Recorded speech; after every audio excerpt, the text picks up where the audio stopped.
Good morning and welcome to my channel. CLFurlong here. We are all about running and lifestyle, and today we're going to be talking about the Alchemist.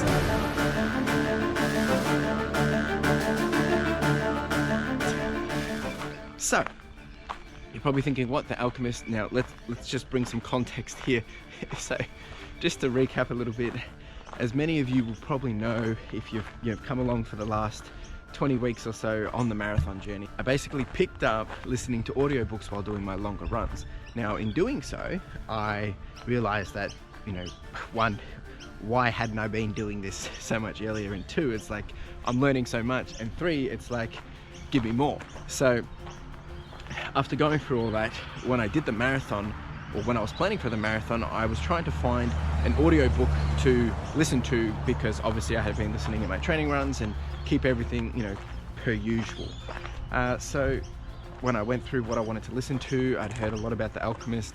I'd never listened to it or never read it, and so many people have said, yeah, you got to. So I'm like, it's about a journey, it's about, going on an adventure, and I'm like, this is like fitting for a marathon. Now, once again, haven't really listened to many novels, and I figured, well, what's the worst that can happen? And it was brilliant. It was so good. I was so happy and so pleased to be able to have, well, one, the opportunity to listen to that while doing my marathon, and it helped, it helped the time go a lot quicker, but it was also just, it was quite fitting, and it was all about, pursuing your personal legend, and that in itself is just, it's just a nice parallel and a nice beauty in terms of, well, when we're running, we're pursuing something, and when we're doing life, we're pursuing something, and it was just so relevant for the point in time, just not just for the running, but where I am with just life and stuff. So today we're going to go for a run, and then we're going to get back and I'm going to share some lessons learned or some takeaways or some points on the Alchemist. So let's get into it. Now, the other good thing I wanted to share today is a big day for Victoria, Melbourne, Australia, because we are opening up retail again.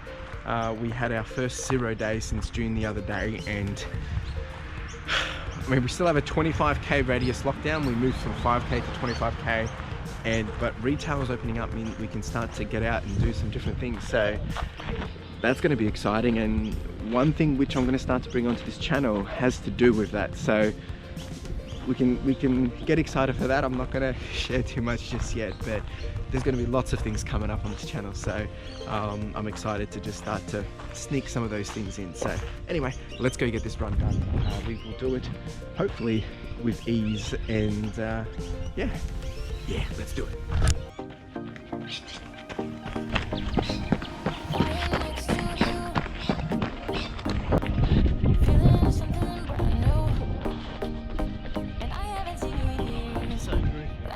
So good. It never gets old. Nice.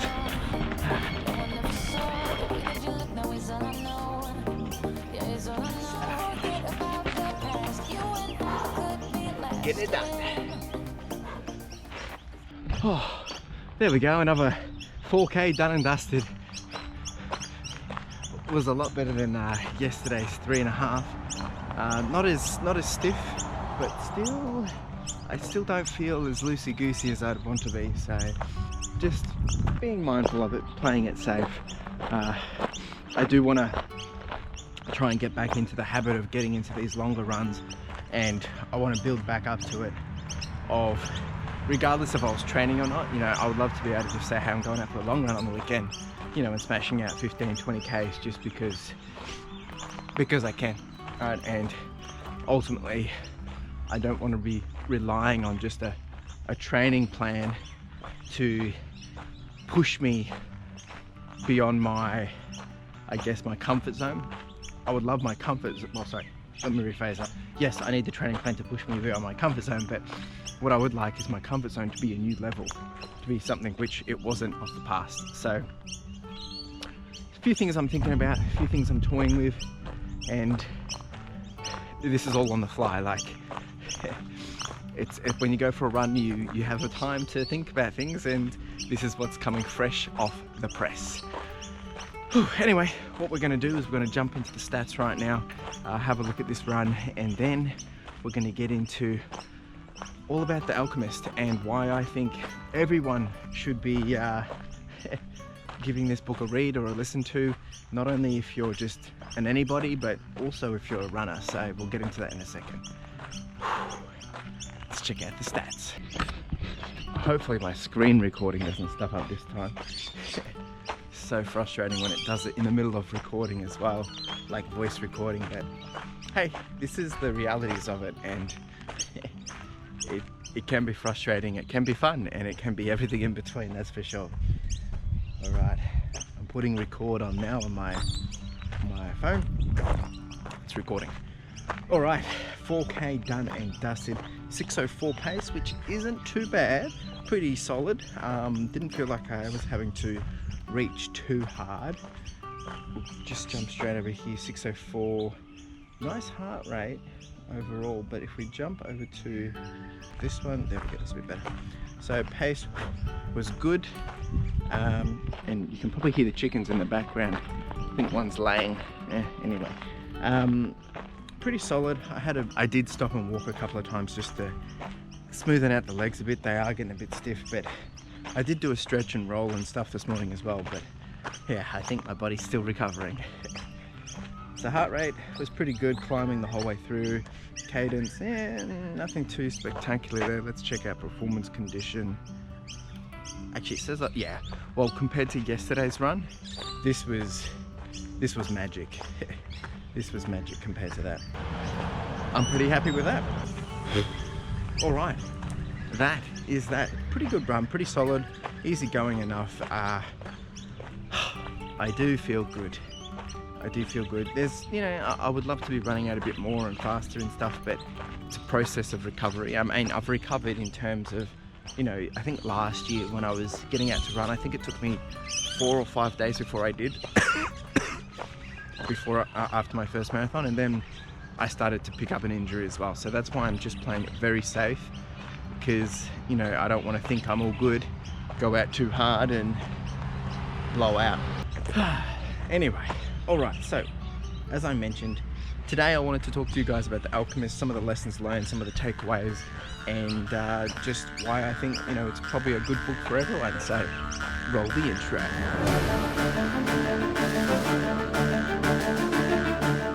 I'm going to just quickly give you guys a bit of a premise of how I am going to recollect the book, but I'll put it up on screen as well so you can have a look. But essentially, it's about a shepherd boy who wants to discover more in life, and he goes on a bit of a journey. He has a dream, and then he goes on a journey, and ultimately it turns out he's going to pursue his personal legend. Now, that's that in the short, right? And then eventually, as he progresses, he learns about the alchemist, and he wants to find and learn who is the alchemist. And without spoiling anything, that's all I'm going to say. But I think this is quite fitting, just because if you think of that premise, I think we're all living this, right? We're all whoever we are in life, doing what we do. We all have big dreams or for something more. And sometimes it just takes a moment, whether it's a dream, whether it's someone says something, maybe you get forced out of your job, or maybe it's a global pandemic, for you to start to realize that you want something different, or you want to pursue something different, or you just want to pursue a dream, right? And then with the support of friends, the support of family, the support of whoever, whatever, you start to identify that you're going to go on a journey. You're going to take an adventure and you're going to start to tap into the things you're passionate about and pursue that, right? And then as you go, there's going to be hiccups, there's going to be bumps, there's going to be ups and downs, there's going to be a whole bunch of things. And this book essentially is going through that, and it's very much like a metaphor or a parallel of what I believe we all go through, or what we all feel. So that's why I think, firstly, why it's fitting for everyone, whether you're a runner or not. It's definitely well worth it. And that's just the premise before I even get into some of the takeaways. But I think for me, that's what's really resonated the most. Is it's quite a beautiful story, quite a beautiful journey, and there's a lot of elements in there which I think will resonate differently with everyone. So give it a go. What do you got to lose? And it's an easy listen, easy read, and I listened on it 1.5 times on audiobook. But let's get into the takeaways. So the first one is we can envision but create the life we want. Now this is a very bold statement. But when we think about it, I mean, it all comes down to we can think up a vision, we can think about or dream about what we want life to look like, and then we just need to take or create the steps to get there of, you know, what the original picture was in your mind. Now I know that's easier said than done, but we all have that opportunity, and I think sometimes we don't realize that, and this book really helps people realize you have the power of making those decisions. And I think that's really quite evident quite early in the book of you can make a decision yourself and go with the flow, right? And build something that you want to create. It's not going to be easy, but you can do it. And the quote was, there is only one way to learn.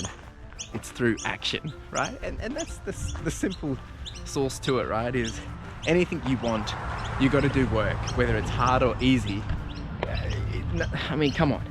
Unless you're getting handed something on a silver spoon, which, you know, even that people that are given things, they still have to work in some areas of their life, right? So it is what it is. Number 2, what we seek may be right where we started.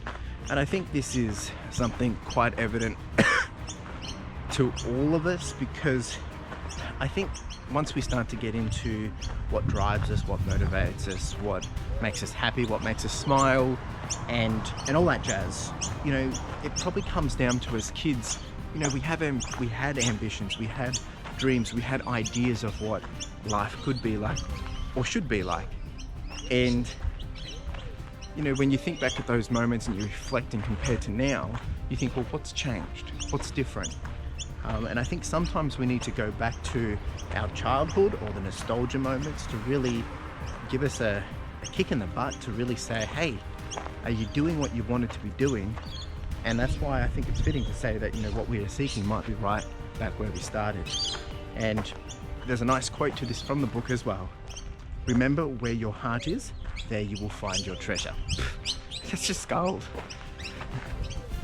And not because it's treasure.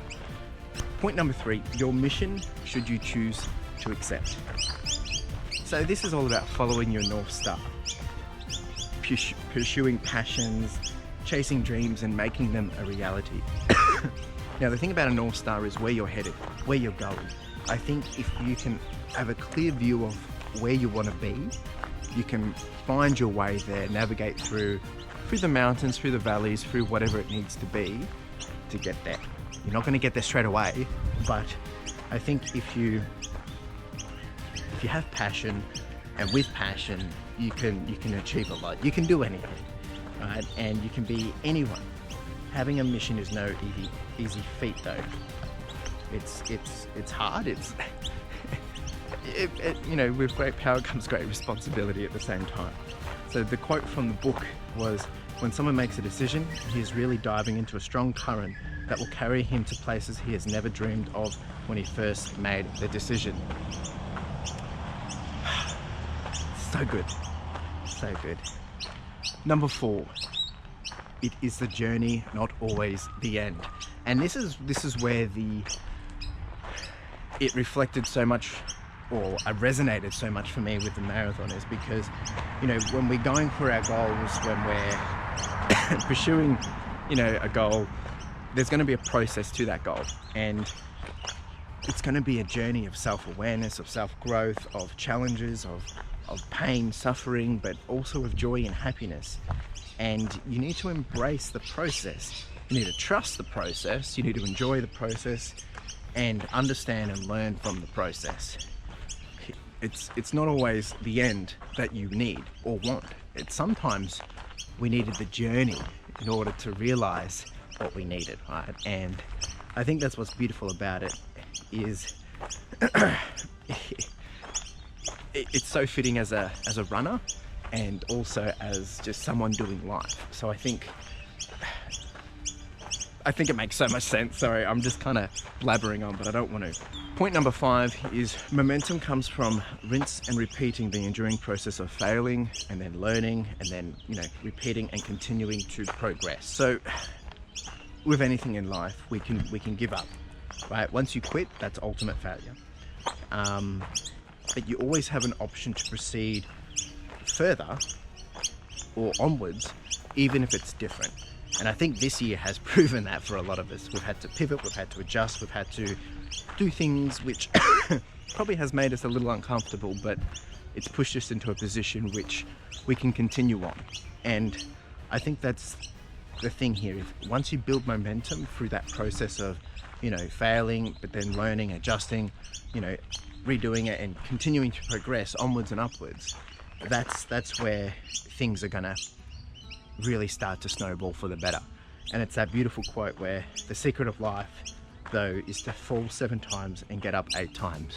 In order to succeed, you gotta fail. You gotta keep falling forward, or failing forward, right? And I think once we embrace that, anything you put your hands to, whether it's a job, a skill, a passion, a hobby, life in general, running, it will come out in the end.